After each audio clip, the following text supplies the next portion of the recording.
আল্লাহ নবীর কাছে প্রশ্ন করলেন, ওগো নবী, জাহান্নাম জান্নাত আপনি দেখেছেন, জান্নাতের বর্ণনা দিয়ে দিন, জাহান্নামের বর্ণনা আপনি একটু দিন। নবী বলেন, জান্নাত তো শান্তির জায়গা, জান্নাতের ভিতরে শান্তি আর শান্তি, শান্তি আর শান্তি, কিন্তু জাহান্নামের ভিতরে আমি নারীর সংখ্যা বেশি দেখেছি। সারা বললেন, ওগো আল্লাহর নবী, কেমন দেখলেন, কি দেখলেন, কি দৃশ্য আপনি দেখতে পেয়েছেন? আল্লাহ নবী চোখের পানি ছেড়ে বললেন, সাহাবারা তোমরা শোনো, আমি জাহান্নামের দিকে যখন নজর করেছিলাম, এক শ্রেণীর নারীদেরকে জাহান্নামের ভিতরে ঠোঁটের সাথে বর্ষি বাঁধিয়ে ঝুলে রেখেছিল। নারীগুলো এত চিৎকার মারে, নারীগুলো এত চিৎকার মারে, আল্লাহ নবী সইতে পারলেন না। আল্লাহ নবী বলেন, জিবরাইল, এ জিবরাইল, আমি তো সইতে পারি না, এত চিল্লানো, এত আওয়াজ আমার সহ্য হয় না। রাসূল বলেন, জিবরাইল, এই নারীগুলো কারা? এত চিল্লায়, এত চিৎকারের আওয়াজ দেয়, এই নারীগুলো কারা? সঙ্গে সঙ্গে জিবরাইল বলেন, ইয়া রাসূলুল্লাহ, ইয়া হাবিবাল্লাহ, দুনিয়াতে ওই সমস্ত নারীরা, ও ভারতবর্ষের মায়েরা, আমি আপনাদেরকে মুর্শিদাবাদের মায়েদেরকে বলি, সাত ভাই পড়া মা বোনদেরকে বলে যায়, আল্লাহ নবী দেখলেন জাহান্নামের ভিতরে ঠোঁটের সাথে বর্ষি বাঁধিয়ে ঝুলে রেখেছে নারীদেরকে। নারীরা চিল্লায়, আমার নবী বললেন, জিবরাইল, ওই নারীগুলো কারা? জিবরাইল বলেন, ইয়া রাসূলুল্লাহ, ইয়া হাবিবাল্লাহ, দুনিয়াতে ওই সমস্ত নারীরা যারা ঠোঁট পালিশ ব্যবহার করত, ঠোঁট দিয়ে বাইরের পুরুষকে আকর্ষণ করত, বিভিন্ন পার্লার থেকে ঠোঁটকে কালারিং করে বাইরের পুরুষকে আকর্ষণ করে বেড়াতো। আল্লাহ নবী দেখলেন ওই শ্রেণীর নারীদেরকে ঠোঁটের সাথে বর্ষি বাঁধিয়ে ঝুলে রেখেছে। নবী আর একটু সামনে অগ্রসর হলেন। আল্লাহ নবী আবার দেখতে পেলেন এক শ্রেণীর নারীদেরকে স্তনের সাথে জাহান্নামের বর্ষি বাঁধিয়ে ঝুলে রেখেছে। নারীগুলো এত চিল্লাইতেছে, এত চিৎকার দেয়। আমার নবী বললেন, জিবরাইল রে, আমি আর সইতে পারি না, আমার এত চিৎকারের আওয়াজ সহ্য হয় না। এ জিবরাইল, এই নারীগুলো কারা? এ জিবরাইল, এই নারীগুলো কারা?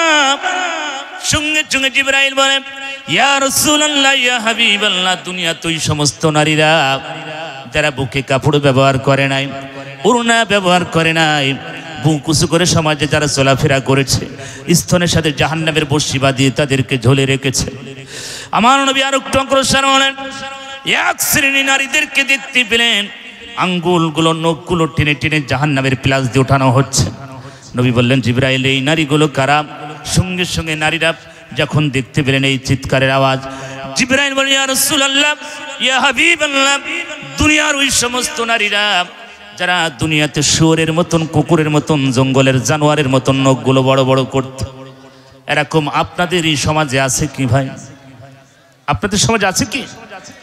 আমার দেশের মা বোনদের নখগুলো হয় কুকুরের মতন, শুয়োরের মতন বড় বড় নখ যারা রাখে, ও মায়েরা, পায়ের ভিতরে হাত রেখে বলি গো মা, কিয়ামতের ময়দানে জাহান্নামের পিলাস দিয়ে নখগুলো টেনে টেনে ওঠানো হবে। নবী দেখতে পেলেন এক শ্রেণীর নারীদেরকে মাথাগুলো টকপাক করে ফুটতেছে। নবী বললেন, জিবরাইল, এই নারীগুলো কারা রে জিবরাইল? মাথাগুলো টকপাক করে ফুটতেছে। জিবরাইল বলেন, ইয়া রাসূলুল্লাহ, ইয়া হাবিবাল্লাহ, দুনিয়াতে ওই সমস্ত নারীরা যারা মাথায় কাপড় দিত না, অল ক্লিয়ার শ্যাম্পু মেরে চুলের ডিজাইন করে বিভিন্ন কালারিং করে রাস্তার মানুষকে আকর্ষণ করে বেড়াতো। আল্লাহ পাক জাহান্নামের ভিতরে তাদের মাথাটার উপরে টকপক করে ভাতের মতন ফুটাইতেছে। নারীগুলো চিৎকার মারে। আমার নবী চিল্লাই বলেন, জিবরাইল, আমি আর সইতে পারি না রে জিবরাইল, আর সইতে পারি না। লম্বা ঘটনা মেরাজের। রাসূল দুনিয়াতে আসলেন, আসার পরে নারী সমাজকে ডেকে বলে, নারী সমাজেরা তোমরা শোনো, আমি জাহান্নাম জান্নাত দেখেছি, জাহান্নামের ভিতরে আযাব বেশি দেখেছি, নারীর সংখ্যা বেশি দেখলাম।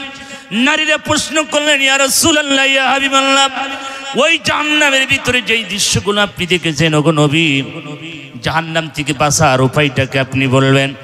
সঙ্গে সঙ্গে আল্লাহর নবী বললেন, ও নারী সমাজেরা তোমরা শোনো, আমি জাহান্নামের ভিতরে দৃশ্যগুলো দেখেছি, তোমরা 5 ওয়াক্ত নামাজ পড়বে, 5 ওয়াক্ত নামাজ পড়বে, পর্দা মেনটেন করবে, পর্দার সাথ রাস্তাঘাটে চলাফেরা করবে, স্বামীর জায়েজ কথাগুলো শুনবে, স্বামীর কথাগুলো তোমরা শুনবে, রমজান মাসে রোজা রাখবে, আর আল্লাহর পথে বেশি বেশি তোমরা দান করবে, কারণ দানের বিনিময়ে জান্নাতের পথ প্রসার হয়। জোরে বলেন সুবহানাল্লাহ। লা ইলাহা, মা বোনেরা আপনার আওয়াজ করে না, চুপ করে থাকেন, জিকির করুন লা ইলাহা। আপনাদের জিকির করতে খুব কষ্ট হচ্ছে না? জবান আল্লাহ দিয়েছে, এই জবান দিয়ে আল্লাহর প্রশংসা করতে কষ্ট হয়। একটু জিকির করুন লা ইলাহা। একদিন তোমারি নাম মসজিদে হবে এলাম। কথা বলেন ঠিক কিনা? একদিন তোমারি নাম মসজিদে হবে এলাম। তৈরি থেকো তৈরি রেখো কবরের মাল সামান, একদিন তোমারি নাম মসজিদে হবে এলান। লা ইলাহা, জোরে লা ইলাহা, লা ইলাহা ইল্লাল্লাহু মুহাম্মাদুর রাসূলুল্লাহ সাল্লাল্লাহু আলাইহি ওয়াসাল্লাম। কষ্ট হচ্ছে আপনাদের? কষ্ট হচ্ছে? এই জন্য আদর্শবান পরিবার, জান্নাতি পরিবার আমাদেরকে তৈরি করতে হবে। সম্মানিত ভাইয়ের আমার, এখন রসুল বলছেন যে এই পৃথিবীতে সম্মান মর্যাদাবান হবে কারা? আল্লাহর পথে মাল এবং জান দেবে যারা। এই জন্য সম্মানিত মা বোনেরা, একটু পর্দা মেনটেন করতে হবে। আদর্শবান সন্তান বানাতে হলে কোরআনের জ্ঞান ছাড়া সম্ভব হবে। কিয়ামতের ময়দানে আল্লাহ পাক ডেকে বলবেন, বান্দা তোমার হাত নাই কেন, পা নাই কেন, চোখ নাই কেন, গলার ভিতরে রশি কেন? তুমি কি চুরি করেছিলে? তোমার হাত কাটা হলো, তোমার চোখ তোলা হয়েছে। তুমি কি অন্যায় করেছিলে? গলার ভিতরে ফাঁসি দেওয়া হয়েছে, দড়ি দেওয়া হলো। কি অন্যায় দুনিয়ায় করেছিলে যে তোমার গলার ভিতরে রশি দেওয়া হলো? সেই দিন মানুষগুলো আল্লাহর দরবারে হাত নাড়িয়ে বলবে, মানুষ ওমা নাকামু মিনহুম ইল্লা আইয়ুমিনু বিল্লাহিল আজিজিল হামিদ।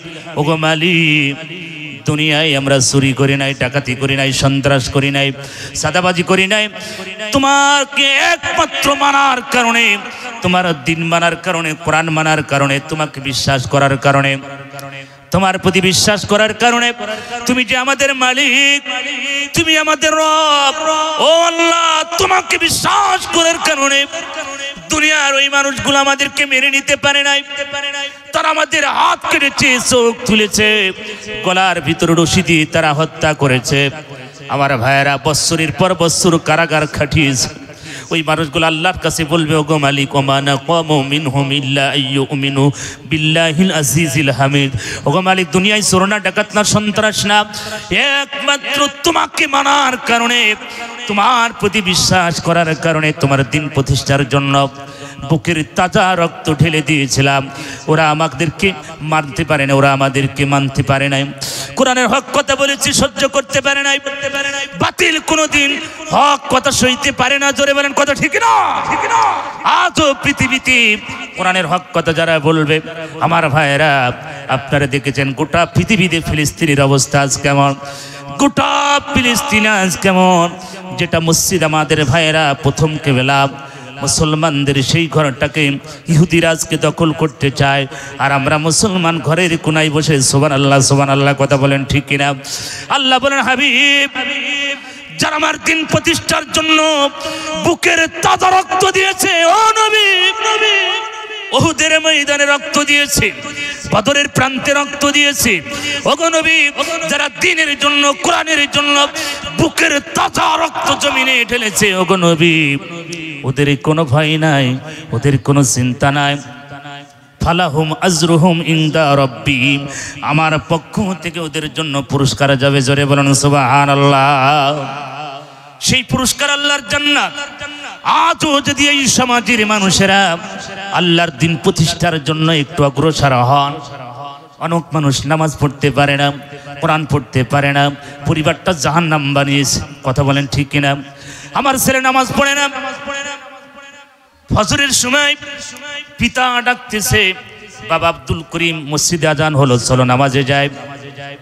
মা বলতেছে না, আমার ছেলে কেবল ক্লাস 7-এ পড়ে, তুমি ওকে ডাকবে না, ওর আরামের ঘুমটা নষ্ট করে না, কারণ সারা রাত ফ্রি ফায়ার খেলছে। কি খেলছে?